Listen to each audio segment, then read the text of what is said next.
और बुलंदशहर में news one India ने बजट को लेकर बात की। हमारे संवाददाता ने युवा, किसान, व्यापार वर्ग के लोगों से बात की। उन्होंने क्या कुछ कहा इस बजट को लेकर, उन्हें सुनते हैं।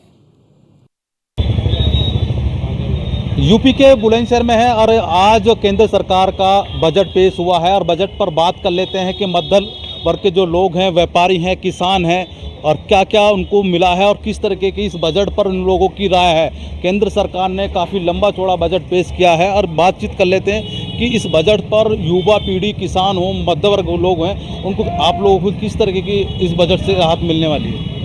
देखिए, जो नरेंद्र मोदी जी का आह्वान है 2047 तक भारत को विकसित राष्ट्र बनाने का, उसी को ध्यान में रखते हुए जो हमारी वित्त मंत्री निर्मला सीतारमण जी ने जो आज 7वां बजट पेश किया है, उसमें हमारे जो मुख्य मुद्दे मोदी जी के रहे हैं, चाहे वो गरीब हो, चाहे वो युवा हो, चाहे किसान हो, चाहे अन्नदाता हो, इन वर्गों को ध्यान में रखकर ये बजट पेश किया गया है। अगर गरीबों की बात करें तो ये जो 3 करोड़ घर गरीबों को दिए जा रहे हैं, ये गरीबी को ध्यान में रखते हुए, ना कि किसी जाति विशेष को ध्यान में रखते हुए ये योजना का लाभ दिया जा रहा है। युवाओं की अगर बात करें तो अगले 5 साल में जो करीब 30 लाख युवाओं को जो रोजगार देने की व्यवस्था की जा रही है, करीब 4.1 करोड़ युवाओं को जो 5 साल में जो लाभ मिलने वाला है, ये युवाओं को ध्यान में रख के ये योजनाएं बजट में लाई गई हैं। अगर किसानों की बात करें तो सबसे बड़ी बात यह है कि इस बार 1 करोड़ किसानों को जो नेचुरल फार्मिंग के लिए जो प्रोत्साहित किया जा रहा है, जैसे कि अगर हम किसी ग्राम पंचायत में भी अगर देखें तो वहाँ पर अगर वो ग्राम पंचायत इस योजना का लाभ लेना चाहती है तो सरकार उसको पूरा प्रोत्साहन देगी और पूरा उसको बढ़ावा देगी। कहीं ना कहीं बजट में लाभ मिल रहा है, पूर्णतः लाभ है। आप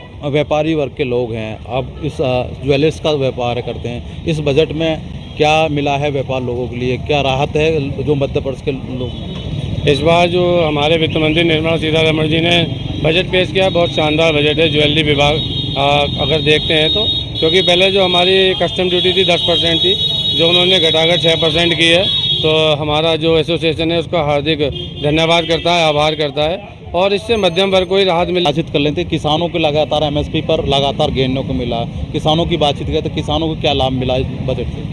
किसानों के लिए एक तो दलहन के लिए जो व्यवस्था की है वो बहुत बढ़िया है और नेचुरल फार्मिंग के लिए जो काफ़ी प्रोत्साहन दिया जा रहा है। अब तक हमारे जो किसान थे वो अपने पास से पैसा खर्च करके नेचुरल फार्मिंग करते थे, क्योंकि आजकल हर परिवार में पढ़े लिखे लोग हैं, पढ़े लिखे तरीके से अब नई व्यवस्था से खेती की जा रही है, तो इसका सरकार ने काफ़ी ध्यान रखा है और इससे किसानों को काफ़ी लाभ होगा।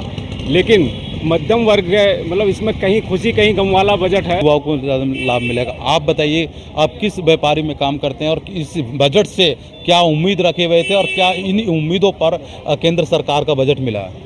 मेरा काम ज्वेलरी का है और मैं ये समझता हूँ कि जो हमारे वित्त मंत्री जी ने सोने चांदी के ये कस्टम ड्यूटी हटाई है, इससे जो मध्य वर्ग का लोग है का व्यापार आदमी है वो इसके पकड़ में आ सकता है। ख़ास तौर से जो ये बजट है, मैं समझता हूँ कि मध्य वर्ग के लिए विशेष लाभकारी होगा।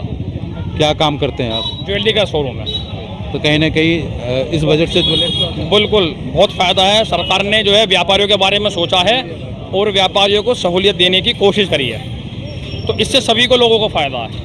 लोगों की, जनता की राय थी, उन्होंने बेबाकी से न्यूज़ वन इंडिया पर अपनी बात बताई। कैमरा पर्सन अनिल के साथ Ashok Kumar, news one India, Bulandshahr.